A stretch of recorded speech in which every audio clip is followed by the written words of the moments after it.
Well, first of all, thank you very much for this invitation, this opportunity to come to beautiful San Diego and talk to you. It's not a very cheerful topic, unfortunately. I want to talk about the Holocaust of the Romani people. And normally, when I give talks, I don't refer to my notes, but in this instance, I'm going to be referring to my notes because there's names and dates that I just cannot keep straight in my head. And I want to have some time at the end to answer some of your questions. Usually, although I speak to very many groups, particularly Jewish groups, about the Holocaust, whenever I speak about that particular topic, when it's question time, people want to know, first of all, well, who exactly are Roma, gypsies? Who are we talking about? We see these shows on television and so on, but we're not really sure who these people are. Very briefly, Romani people are a people of Asian origin who came into Europe in the early Middle Ages and separated and spread out in all directions, and so that today it is more accurate to talk about Romani peoples. For example, one of the confusions is why say Roma and Sinti? Sinti are Roma, but they are a separate division of Roma. It would be a little bit like Ashkenazim and Sephardim, both Jewish but distinct. And it's sort of like that with us. So more about that a bit later on. What I want to get into is to understand why Hitler wanted to eradicate the Romani people. And this immediately raises the question of terminology. The word Holocaust gets used, in my mind, very freely. It's applied to all kinds of situations. I approach it as the implementation of the final solution, which was a directive ordering the extermination of the Jewish people and the Romani people. There were lots of populations, groups victimized by the Nazis, but no directive to exterminate and no directive to single out just two peoples for what they were born. And that's a distinction that I make. And I see the implementation of this genocidal action in modern terms as a kind of ethnic cleansing, because Hitler wanted to create a Herrenvolk, a master race. And in order to accomplish that, he sought to eradicate what he saw as genetic contaminants in the Aryan gene pool. And if we look at it from that perspective, we can then see why another group that was selected for eradication, the mentally and physically handicapped.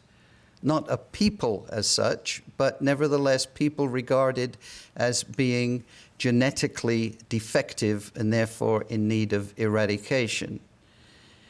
You could argue perhaps that targeting homosexuals may have fallen under this category of genetically imperfect people, because if you look at the Nazi documentation,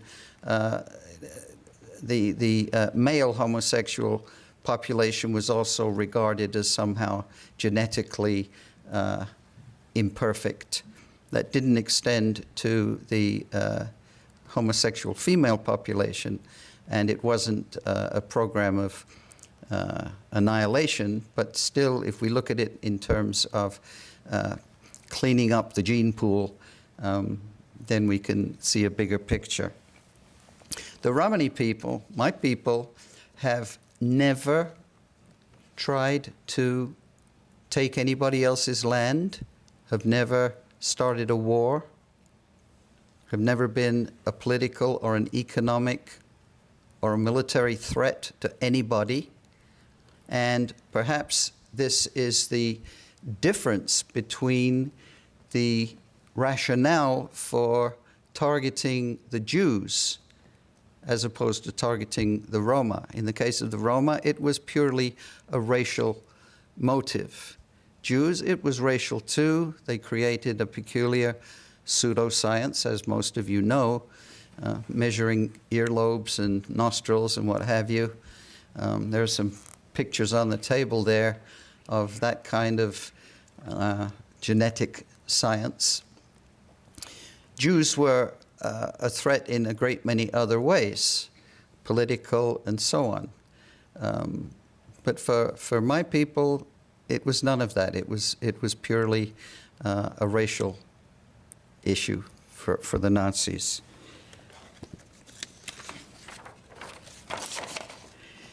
The inventor of the term genocide, Raphael Lemkin, actually referred, when he created the term, he referred to the genocide of the Jews and the Gypsies, that's the word that mostly crops up, even before the Holocaust was over.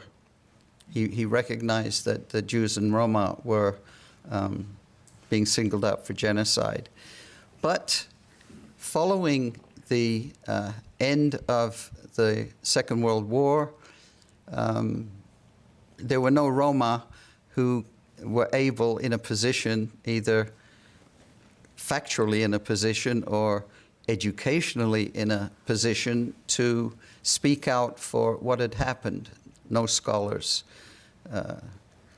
It was just a terrible situation following the war for the survivors, the Romani survivors.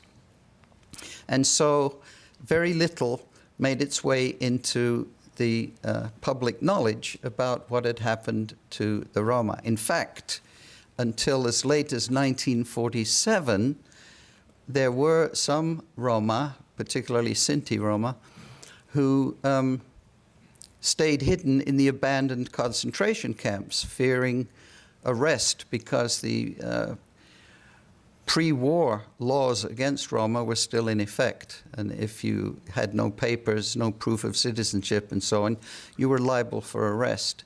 And so even as late as that, Roma were still keeping a very low profile. And it's only been in the past 10 or 20 years that the scholarship has really begun to focus on the other group targeted for genocide, the Roma.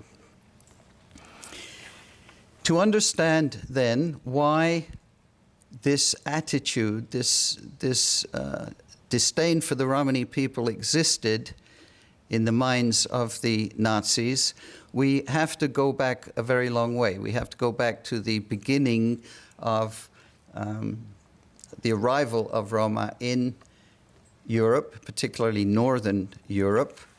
Various groups came across from Anatolia, from the Byzantine Empire, which had now become the Ottoman Empire.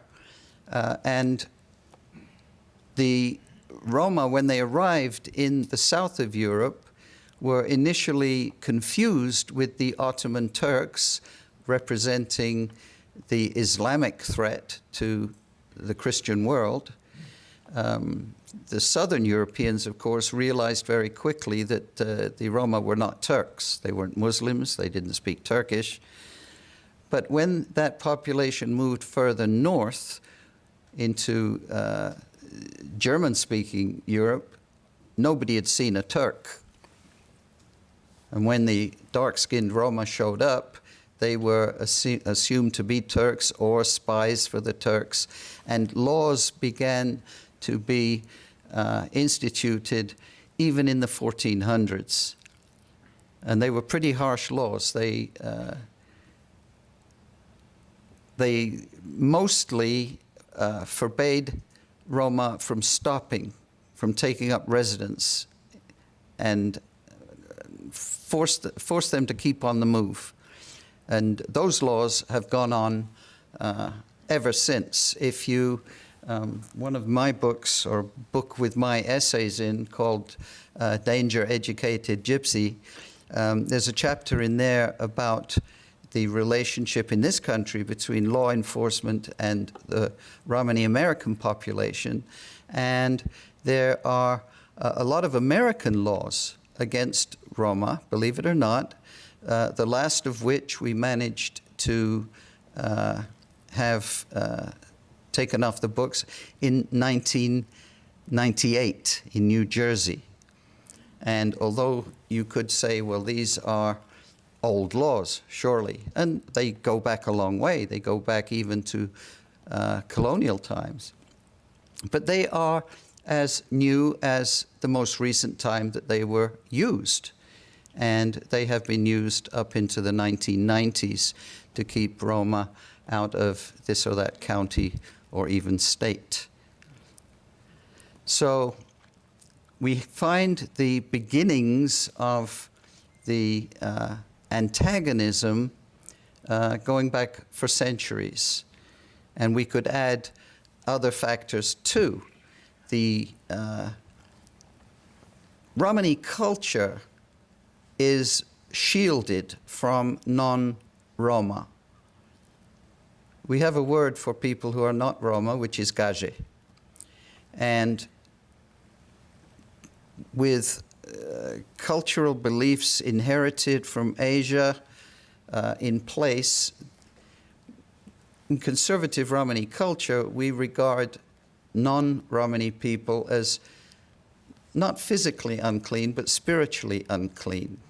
In order to live as a Romani person, you have to obey certain rules. You have to prepare food in a certain way, wash things in a certain way. And the outside world is seen as dangerous and polluting. And of course, if you keep people at a distance because of this, you're not making friends. You're inviting suspicion. This is another ingredient in the anti-Gypsyism that is developing. We also have the association in the medieval Christian dogma between lightness and purity and darkness and sin.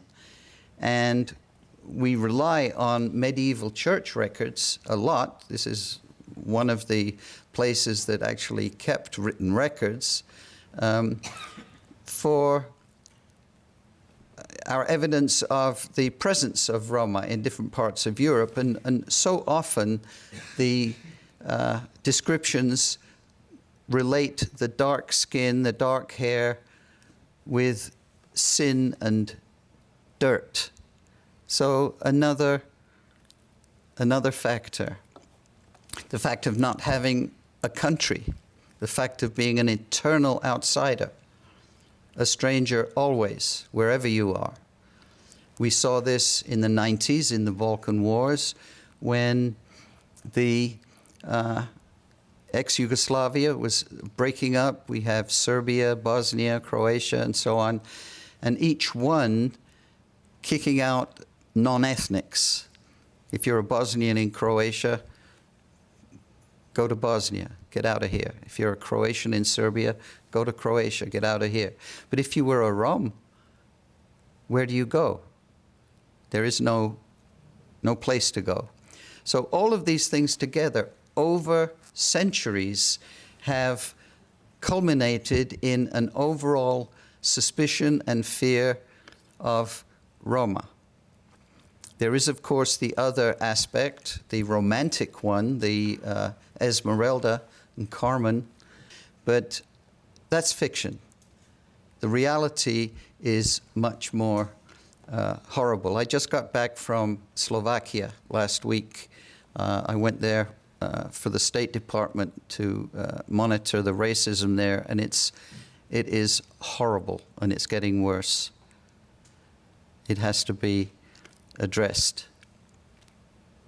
In the case of the German-speaking parts of Europe, then, we can go back to, and this is where I start looking at dates and names, we can go back to 1416. The very first anti-Romani law was issued when they were accused of being foreign spies. They were also accused of bringing the plague into Europe. In 1500, Maximilian I ordered all Zigeuner, that's the word in German for Roma, to be out of Germany. They had to leave before Easter. There were expulsion and extermination orders in 1566, and in 1659, the mass murder of Romanis took place in Neudorf. In 1710, Frederick I of Prussia condemned all male Roma to forced labor and had the women whipped and branded and their children permanently removed. And in 1721, Emperor Karl VI ordered the extermination of all Romanis, 220 years before the same directive was issued by Hitler. In 1725, Friedrich Wilhelm I condemned all those 18 years and older to be hanged. By the end of the 18th century, anti-Romani racism had received establishment sanction from the church and the academy after Heinrich Grellmann published his treatise demonstrating their Asian origin. And he wrote that in studying Romanis, he felt, and I'm quoting, a clear repugnancy like a biologist dissecting some nauseating, crawling thing in the interests of science. This was echoed in the words of the Lutheran minister, Martinus Zippel, who said, "Gypsies in a well-ordered state in the present day are like vermin on an animal's body." Acknowledgement of the physical and social differences of the Romanis was being increasingly incorporated into German scholarly and ecclesiastical attitudes. Zippel's statement is significant in two ways. First of all, he is contrasting the Romani way of living with a well-ordered state, i.e. a country with boundaries and a government and so on. Very important in a country where ethnic nationalism is so important. This is something that my American students still have a hard time understanding, how important this is for European countries, where you may be a national, but if you're not an ethnic as well, you're still somehow an outsider. An example would be the 2 million or more Romanian citizens of Hungarian descent. Families have been there for generations, but they're not regarded as real Romanians, regardless of their citizenship, because they have a different ethnicity. And so Zippel is referring to this idea of not having your own state. And then his the other part of his comment was the reference to vermin. If we come ahead in time and look at Nazi propaganda to desensitize the general population to what was coming, the first thing you do is strip the humanity from the targeted population. They're not people anymore. They're vermin. They're diseases, something that ought to be gotten rid of. So we get this language back then. In his influential treatise, Gobineau argued that human beings could be ranked into higher and lower races, with the white Aryans, and particularly the Nordic people within them, placed at the very top. And I quote, "Aryans were the cream of mankind, and the Germans the cream of the cream, a race of princes." That's where that phrase, cream of the cream, comes from. This had particular impact upon the development of German philosophical and political thinking. In 1863, Richard Liebig wrote about the, quote, criminal practices of the Romanis and described them as lives unworthy of life. The first use of a phrase which was repeated in 1869 in an essay on Romanis by Kuhlemann, and which was later to have ominous significance. Lives unworthy of life, lebensunwertes Leben. The opinions of these scholars were having repercussions at the highest administrative levels, for just 1 year later, on November the 18th, 1870, Imperial Chancellor Otto von Bismarck circulated a brief demanding, quote, the complete prohibition of foreign gypsies crossing the German border, and which stated further that when arrested, they were to be transported by the closest route to their country of origin. When Alsace and Lorraine were annexed by the German Empire in 1871, each was made responsible for the control of Romanis at the borders into other areas of the new Reich.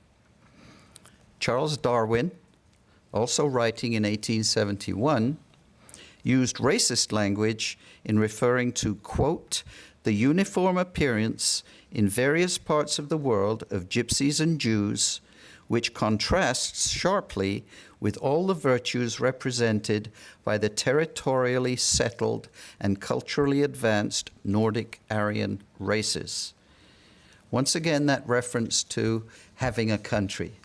That's the bottom line here. And of course, Jews and Roma, also non-territorial and also non-European in origin. That's a reason why the two populations are so often treated together.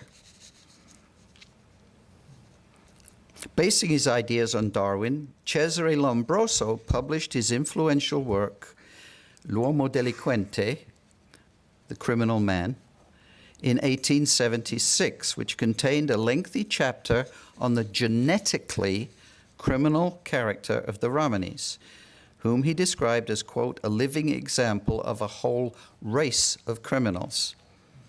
This was later translated into German and had a profound effect upon German legal attitudes. In 1890, the Swabian Parliament organized a conference on the Zigeunergeschmeiß, that means gypsy scum, and suggested means by which the presence of Romanis could be signaled by ringing church bells. The military was also empowered to apprehend and move Romanis on. Under the directorship of Alfred Dillmann, the Bavarian police established the Central Office for Fighting the Gypsy Nuisance in Munich in March 1899. Relevant documents began to be collected, particularly those pertaining to legislation and criminality, and compiled into Dillmann's Zigeunerbuch, in which Romanis were described as, quote, a pest against which society must unflaggingly defend itself. And special instructions were issued to the police by the Prussian government to, quote, combat the gypsy nuisance. The crimes listed in Dillmann's book consisted overwhelmingly of trespassing and stealing food. 1 year later, a policy statement from the House of Commons in Vienna, capital of the Austro-German alliance, was sent to the ministers of the Interior, Defense, and Justice, quote, concerning measures to reduce and eliminate the gypsy population. I'll say a bit more about the crimes in the Zigeunerbuch. This is a book in 3 parts. The first part is this lengthy essay warning the German people to protect itself from race mixing. The largest part of the book is a register. Each different German land, the police department in each land had to compile a register over the following 5 years, submit them to Dillmann, and they were all compiled into a long register of individuals, their names, their family connections, their relatives, and their criminal record, if they had one. And then the third part of the book is mugshots, photographs. If you analyze the crimes, they were, as I said, mostly trespass and the theft of food. But if you put that in the context of the times where Roma were not being allowed to stop anywhere and were not being served by shopkeepers, then the trespass and stealing food, mostly from farms, makes sense. But it's still criminal activity. Under the directorship of Dillman, I've read that part, using Liebich's phrase in the title of their book, The Lives Unworthy of Life, psychiatrist Karl Binding and magistrate Alfred Hocher argued in 1920 for the euthanizing of those who were Ballast Existenzen, dead weight in humanity. Three populations were considered: those with gross physical disfigurements, those carrying hereditary diseases, and those in comas considered unlikely to recover. Romanis belong to the second category, their genetically transmitted disease being criminality. This rationalized the, quote, prevented detention of Romanis in Weimar Germany, and was clearly racial. Even if one had not committed a crime, one was likely to do so eventually because criminality was a genetic, i.e. a racial characteristic. By 1922, all Romanis in Baden were to be photographed and fingerprinted. The Bavarian parliament issued a new law to combat gypsies, nomads, and idlers, and the Provincial Criminal Commission endorsed another, dated July the 16th, 1926, aimed at controlling the Zigeunerplage, the gypsy plague. By 1927, legislation requiring the photographing and fingerprinting of Romanis had been introduced in Prussia, where 8,000 were processed in this way. Bavaria instituted laws forbidding any to travel in family groups or to own firearms. Those over 16 were liable for incarceration in work camps, while those without proof of Bavarian birth began to be expelled from Germany.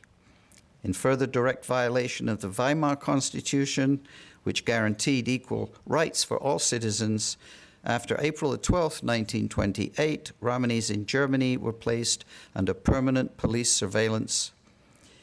And in the same year, Professor Hans Günther wrote that, quote, "It was the gypsies who introduced foreign blood into Europe." On April 16, 1929, the Munich Bureau's National Center jointly established a division of Romani affairs with the International Criminology Bureau, that was Interpol. Working closely together, they enforced restrictions on travel for all Romanis who didn't have documents, and imposed up to 2 years detention in rehabilitation camps upon those 16 years of age or older. On January the 20th, 1933, officials in Burgenland called for the withdrawal of all civil rights from Romanis. In May, a law was introduced to legalize eugenic sterilization. On July the 14th, Hitler's cabinet passed a law against the propagation of lives unworthy of life, that very same phrase. It was called the Law for the Prevention of Hereditarily Diseased Offspring, and ordered sterilization for certain categories of people, specifically, and I'm quoting, gypsies and most of the Germans of black color. This is a population that doesn't get much acknowledgement because actually they were almost all eradicated before 1939. But by the 1930s, there was a substantial but small population of Afro-Europeans. They, for the most part, resulted from unions between the African troops that the French had brought in during the First World War and European women, German women. And for the most part, they were easily identifiable. And I think there are about 6,000 of them, but they were taken out pretty soon. I've had survivors come up and tell me that they remember in the 30s how there were Afro-Germans, and then suddenly there weren't any, almost overnight. Other 1933 laws to prevent offspring with hereditary defects and the reform of habitual criminals and social deviants directly targeted Romanis. From January 1934 onwards, they were being selected for transfer to camps at Dachau, Dieselstrasse, Sachsenhausen, Marzahn, and Fennhausen for processing, which included sterilization by injection and castration. 2 laws issued in Nuremberg in July forbade Germans from marrying Jews, Negroes, and Gypsies. Starting on September the 15th, 1935, Romanis became subject to the restrictions of the Nuremberg Law for the Protection of Blood and Honor, which forbade intermarriage or sexual relationships between Aryan and non-Aryan peoples. It's called the Law for Marriage Health. A telling policy statement issued by the Nazi Party read, quote, "In Europe generally, only Jews and Gypsies come under consideration as members of an alien people."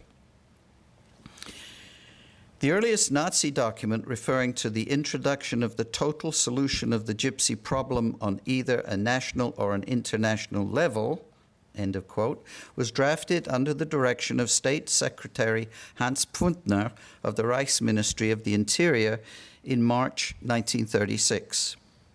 In June and July, several hundred were transported to Dachau by order of the Minister of the Interior as dependents of the Munich Bureau of Gypsy Affairs. And in this year, Dr. Hans Globke, head of service at the Ministry of the Interior for the Third Reich, who served on the panel on racial laws, declared that in Europe, quote, "only Jews and Gypsies are of foreign blood."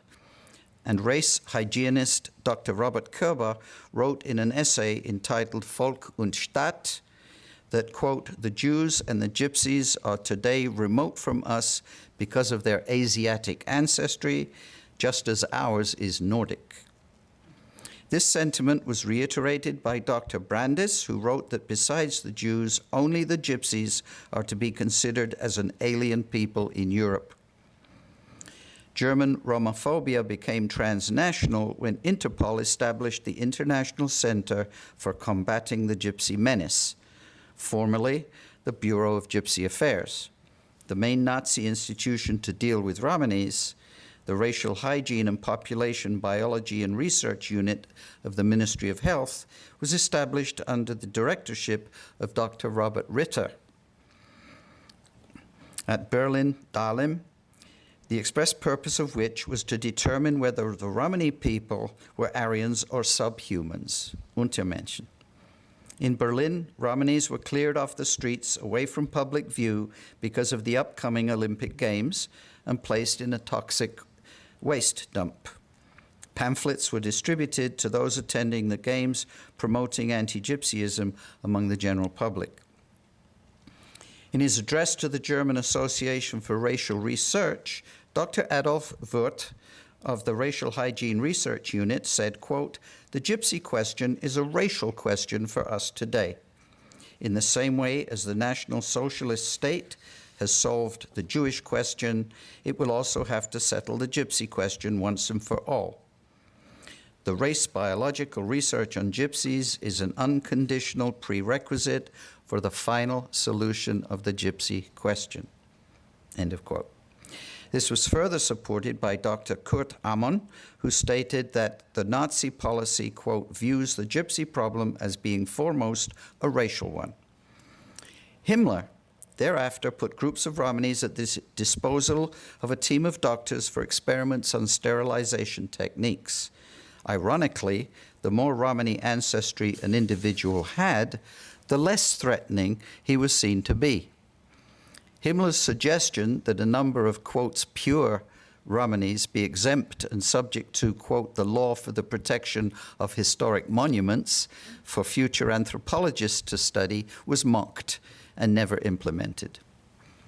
An order released on December the 14th stated that persons could be incarcerated on the grounds of their being inherently, as well as habitually, criminal, i.e. whether they were actually engaged in criminal activity or not, depending upon genetic makeup and potential threat to Aryan security. By the end of this year, large-scale roundups of Romanis had begun. At Buchenwald, a special camp for Romanis was set up, and Romanis were incarcerated in camps in Nazi-controlled territories throughout Europe.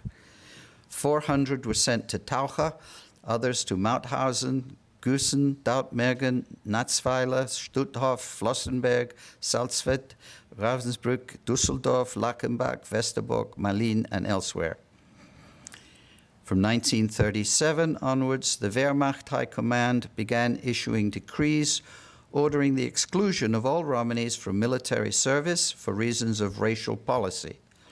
In March 1938, Romanis were prohibited from voting, and in that same month, a letter to the imperial leader of the SS from Dr. Werner Best, who was head of the Nazi security police, addressed the, quote, initiation of the final solution to the Gypsy problem from a racial point of view.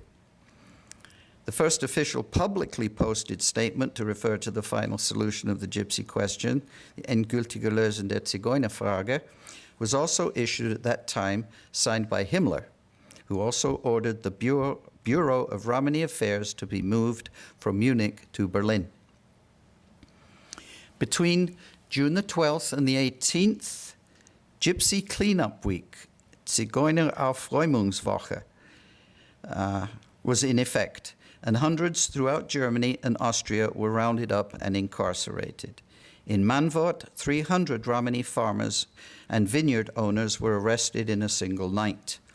In a parallel development to the 1938 Jewish expulsions, Romanis were expelled from the left bank of the Rhine in August. In that month, too, Karl Hannemann wrote that rats, bedbugs, and fleas are also natural occurrences in the same way as Jews and Gypsies.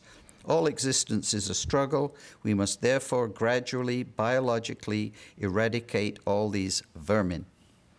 After September the 4th, Romani children were forbidden to attend school. 1938 is a significant year because it was also the year of Kristallnacht. And both of those events, the cleanup week and the Kristallnacht, sent a very clear message to the general public because it was the police who were brutalizing Jews and Roma.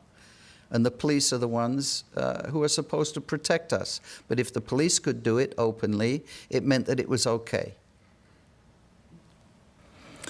Individuals were categorized by percentage of Romani ancestry. If 2 of one's 8 great-grandparents were even part Romani, that individual had too much, quote, Gypsy blood to be allowed later to live. These criteria were twice as strict as those applying to Jews. If the criteria for determining Jewishness had been applied to Romanis, some 18,000 would have escaped death. Romani women married to non-Romani men and children over the age of 13 were sent to Düsseldorf-Lierenfeld to be sterilized. 5,000 German Romanis were concentrated in the Gypsy section of the concentration camp at Łódź. On December the 8th, 1938, Hitler signed a new order based upon the findings of the Office of Racial Hygiene, which had determined that Romani blood was very dangerous to Aryan purity. Dr. Tobias Porci, area commander in Styria, wrote in a memorandum to Hitler's chancellery that, quote, Gypsies place the purity of the blood of German peasantry in peril, and recommended mass sterilization as a solution. On March the 1st, 1939, the order for the implementation of the Reich Criminal Police Department was issued that stated, quote, "The decree of the Reichsführer SS of August the 12th, 1938, orders the registration of persons living in the Reich territory who count as gypsies. Once it has been established how many there are in the Reich territory, further measures can be taken," and instructions for carrying out those orders were issued in March, stating that the aim of the measures taken by the state must be the racial separation once and for all of the gypsy race from the German nation and the prevention of racial mixing. Every police headquarters was set up to a unit to monitor Romani matters, and one or more persons were to be permanently responsible for Romanis. According to the minutes of a meeting organized by Heydrich on September the 27th, Hitler instructed the German Romanis and Jews were to be moved by rail into Poland. That order came on October the 16th.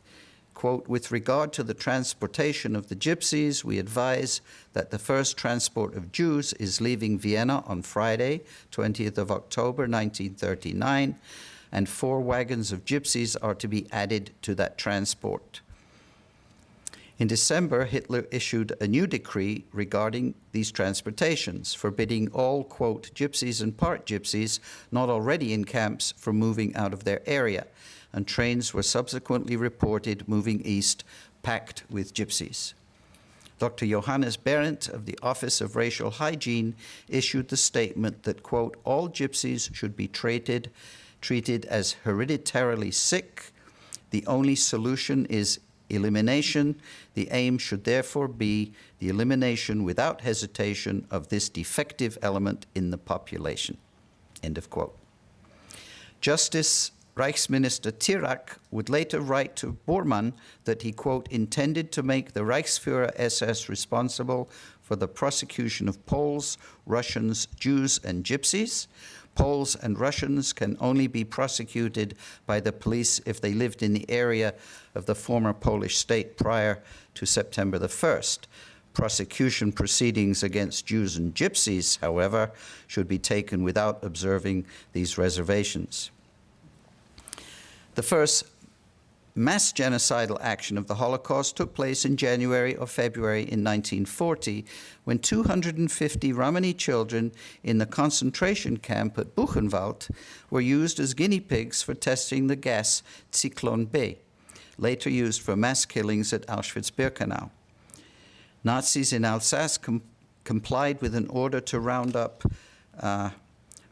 the Jews and the Gypsies. In this year, Nazi statisticians Wetzel and Hecht estimated that 100,000 Gypsies and others were scheduled for deportation to Poland and were shipped between May the 15th and the 18th. A memorandum from Leonardo Conti, Secretary of State for Health in the Ministry of the Interior, to the main office of the Security Police and the Reich's Health Department read, "It is known that the lives of Romanis and part Romanis are to be regulated by a gypsy law, Zigeunergesetz. I firmly believe, now as before, that the final solution of the gypsy problem can only be achieved through the sterilization of full and part Romanis. I think that the time for a legal resolution of these problems is over, and that we must immediately try to sterilize the Romanis and part Romanis as a special measure, using analogous precedents. Once sterilization is completed and these people are rendered biologically harmless, it is of no great consequence whether they are expelled or used as labor on the home front."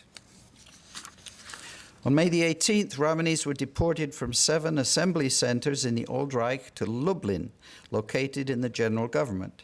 The first transport included 2,500 German Romanis, selected as full families wherever possible. The transport included 1,000 from Hamburg and Bremen, 1,000 from Cologne, Düsseldorf and Hanover, and 500 from Stuttgart. In a speech delivered on February 29th to top-level Nazi Party officials, Himmler said, quote, "The Gypsies are a question in themselves. I want to be rid of them this year if it is at all possible. There are only 30,000 of them in the entire Reich, but they do great racial damage. On April 27th, a joint order from the Nazi headquarters and the chief of police stated that, quote, the first transport of gypsies to the general government will leave in the middle of May. The following day, Reinhard Heydrich, chief of the Reich Security Main Office, sent out more precise instructions to chiefs of police and district governors in Germany in the so-called Umsiedlungserlass for the resettlement, arrest, and deportation of Romanis above the age of 17. An ordinance dated February 11th, 1941, forbade gypsies and part gypsies from serving in the German army on the grounds of racial policy. On July the 31st, Heydrich, who had been entrusted with the details of the final solution, included Romanis together with Jews. Quote, the Einsatzkommandos received the order to kill all Jews, gypsies, and mental patients. End of quote. I'm skipping some of this. If you want fuller detail, you can certainly have copies of this paper, but it's just dates and incidents one after the other. I should read the more significant ones. In early 1942, Romanis were selected for experimentation at Dachau and Buchenwald by Dr. Adolf Pokorny to see how long they could survive on seawater, claiming that they must not only be conquered but exterminated also. Nazi death squads entered Greece in June, murdering hundreds of Romanis. In Serbia, military governor Harald Turner announced prematurely that, quote, Serbia is the only country in which the Jewish question and the Gypsy question have been resolved, warning, quote, that one must not forget that the Jews and the Gypsies generally constitute a threat to security and, as such, pose a threat to peace and public order. It is the Jewish nature which is responsible for this war. And as for the Gypsy, by his nature, he can never be a useful member of international society. In Greece, 50 Romanis were murdered for each German casualty. In Croatia, between 80,000 and 100,000 Romanis are estimated to have perished at the hands of the Ustasha, mostly at the Jasenovac camp. On May the 14th, 1942, the Ministry of Foreign Affairs in Italy issued bulletin number SER 27869, which read, quote, official recognition of Gypsy residents in Germany in the same way as Jews. For your information, we have the pleasure of communicating to you that the Reich's ambassador of Berlin has officially recognized Gypsy residents in the Reich as the same as Jews, and therefore current anti-Semitic laws will be effective in their case as well. Gypsies are considered Gypsies not only with 100% Gypsy blood, but also those that have only some Gypsy blood. On July the 31st, the Ministry of the Eastern Occupied Territories reaffirmed to the SS and police leaders in Riga the order that, quote, the treatment of both Jews and Romanis was to be placed on equal footing. Romanis were being exterminated at Majdanek, Belsit, Sanok, Sobibor, Chelno, and Treblinka. In Bucharest, a policy statement that for Romania, the Gypsy question is as important as the Jewish was published. In the minutes of September the 14th meeting, Justice Minister Otto Tirak proposed that, quote, Jews and Gypsies should be unconditionally exterminated. A memo signed by Himmler requested data on Romani populations in Britain in anticipation of the eventual takeover of that country. In January 1943, the president of the National Criminal Police Association issued the following statement. Quote, political preventative custody can be ordered to stop any further children of mixed blood issuing from the willful continuation of sexual union between Gypsies and Gypsies of mixed race and those of German blood. End of quote. In February, the remaining Romanis were transported to Birkenau. The largest transport ever of Polish Romanis was brought to the same camp in March and exterminated within the first month. Dutch Romanis began being transported to Auschwitz as well. A party bulletin entitled Maintenance of the Race and the Genotype in German Law stated that, quote, gypsies are of foreign blood, pursuant to German racial legislation. Their political, biological, cultural, and vocational separation from the German race has now been effected by means of the elimination of those of foreign blood in the same way as was done for the Jews. In his memoirs, SS officer Perry Broad, who worked in the political division at Auschwitz, wrote that, quote, it is the will of the all-powerful Reichsführer Hitler to have the gypsies disappear from the face of the earth. He reiterated this elsewhere, saying the Central Office knew it was Hitler's aim to wipe out all the gypsies without exception. Eva Justin's book, Dealing with Romani Children, appeared in 1944. In it, she expressed the hope that it would serve as a basis for future race hygiene laws regulating such unworthy primitive elements. In May, when she had finished studying the children, they were all sent to Auschwitz and were killed there. I should say something about Eva Justin. One of the pictures on the table is of her. She worked for Ritter, and she had red hair and pretended to be a friend to the Roma, but she was really gathering information for the party. She would tell the Roma that they and their families were likely to be arrested, so would they please tell her where all the relatives lived so she could go and warn them. And then she would turn that information over. But she did such a good job of gaining their confidence that because of her red hair, they had given her a nickname, Lolichai, which means red-haired lady. But she really did that. And her dissertation, we have a copy of it in the archives. We also have the Zigeuner book in the archives in Austin. A dissertation on the backwardness of Romani children compared with the white children in school.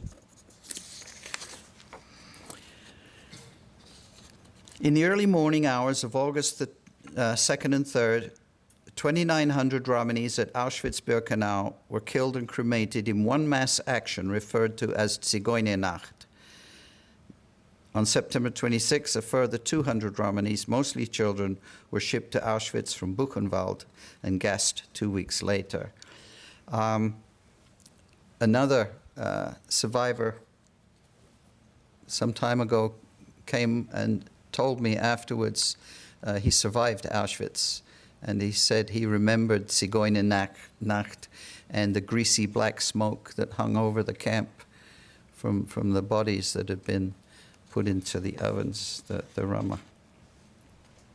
Not one Romani was called to testify in behalf of his own people at the Nuremberg trials that began in October 1945.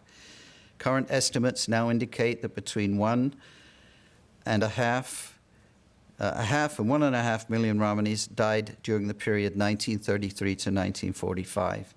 If this estimate is correct, between 50 and 75% of the entire Romani population in Nazi-controlled Europe had perished at the hands of the Nazis, victims of racially motivated genocidal policy. At the Nuremberg military tribunals in September 1947, former SS General Otto Ollendorf told presiding judge Michael Musmano that in the killing campaigns, quote, there was no difference between gypsies and Jews. Despite the overwhelming documentary evidence to the contrary, in 1951, the Württemberg Ministry of the Interior in Germany issued a statement that judges hearing restitution claims should bear in mind that, quote, gypsies were persecuted under the National Socialist regime not for any racial reason, but because of a social and criminal record. It's clear from quotes I've given you today that race was front and center. But there were no Roma speaking out at this time. Members of the shattered post-war remnants of the surviving Romani population lacked the wherewithal legally to challenge this statement, and no outside agency came forward to take up the Romani case. A report was issued by the German Ministry of Finance in 1986, which concluded that, quote, all those victimized by Nazism have been adequately compensated. The circle of those deserving compensation need not be extended any further. 2 years later, in February, the East German government announced its resolution to pay $100 million in war crimes reparations to Jewish survivors, but refused to pay anything to Romani survivors. Finally, on April 12, 1990, the East German government released a statement apologizing for the, quote, immeasurable sorrow the National Socialist regime had inflicted upon its victims, including Romanis, but, quote, while the world celebrates the changes in Eastern Europe, the traditional gypsy role of scapegoat is already being resurrected in countries like Romania and Hungary. Collective rights for minorities, such as gypsies, remain as elusive as ever. Thank you.